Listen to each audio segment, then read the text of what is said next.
Hello friends, నమస్తే. Welcome to food court kitchen. Friends, ఈరోజు నేను మీతో షేర్ చేసుకోబోయే రెసిపీ సమ్మర్ స్పెషల్ అండి. సమ్మర్ వస్తుంది కాబట్టి మీతో ఈరోజు కోకోనట్ లస్సీ అలాగే పంజాబీ స్టైల్ లస్సీ మీతో షేర్ చేసుకోబోతున్నాను. సో ముందుగా కోకోనట్ లస్సీ ప్రిపరేషన్ చూద్దామండి.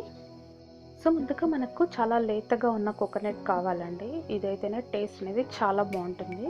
బ్లెండర్ తీసుకొని ఇందులో ఐస్ క్యూబ్స్ యాడ్ చేసుకోవాలండి. ఇప్పుడు లేత కోకోనట్ కూడా యాడ్ చేసుకోవాలి.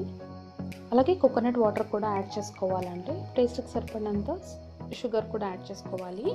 సో ఇప్పుడు ఫైన్గా బ్లెండ్ చేసుకోవాలండి. సో చూస్తున్నారు కదా, విధంగా ఫైన్గా బ్లెండ్ చేసిన తర్వాత స్వీట్గా ఉండేటువంటి పెరుగును మాత్రమే యాడ్ చేసుకోవాలండి. ఇందులో పుల్లగా అస్సలు ఉండకూడదు. అప్పుడైతేనే ఈ లస్సీ అనేది చాలా టేస్టీగా ఉంటుంది. ఫ్లేవర్ కోసం ఇక్కడ మనము రోజ్ వాటర్ యూస్ చేస్తున్నామండి. 1 టేబుల్ స్పూన్ యాడ్ చేసుకోవాలి.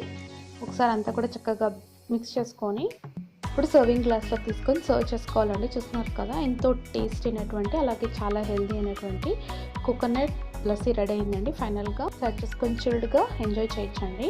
సో ఇప్పుడు సెకండ్ టైప్ ఆఫ్ లస్సీ చూద్దామండి. ఇది పంజాబ్ స్టైల్ లస్సీ అండి. ప్రాసెస్లోకి వెళ్దామా. సో ఇప్పుడు స్వీట్గా అలాగే చిల్డ్గా ఉన్నటువంటి కర్డ్ తీసుకోవాలండి. ఒక బౌల్లో తీసుకొని దీన్ని బాగా బీట్ చేసుకోవాలి. మనం ఎంత చక్కగా బీట్ చేస్తే ఇందులో వెన్న అనేది ఫామ్ అవుతుంది. అలాగే టెక్స్చర్ అనేది కూడా చూస్తున్నారు కదా, మనం బీట్ చేసే కొద్దీ చేంజ్ అవుతూనే ఉంటుంది. సో చక్కగా బీట్ చేసిన తర్వాత ఇప్పుడు ఒక సర్వింగ్ గ్లాస్లోకి ఐస్ క్యూబ్స్ యాడ్ చేసుకొని మనం బీట్ చేసుకున్నటువంటి కర్డ్ని యాడ్ చేసుకోవాలండి. అలాగే ఇక్కడ నేను స్వీట్ కోవా తీసుకున్నానండి. సో ఇప్పుడు ఇది ఈ యొక్క మిశ్రమంలోకి యాడ్ చేసుకోవాలి. కావాలంటే షుగర్ కూడా యాడ్ చేసుకోవచ్చు అండి. నేను షుగర్ యాడ్ చేసుకోలేదు, ఎందుకంటే నేను స్వీట్ కోవా యూజ్ చేశాను కాబట్టి. సో ఫైనల్గా ఇప్పుడు పిస్తాతో గార్నిష్ చేసుకున్నట్లయితే చూస్తున్నారు కదా, ఎంతో కలర్ఫుల్ అలాగే టేస్ట్ అయినటువంటి లస్సీ పంజాబీ స్టైల్లో రెడీ అయిందండి.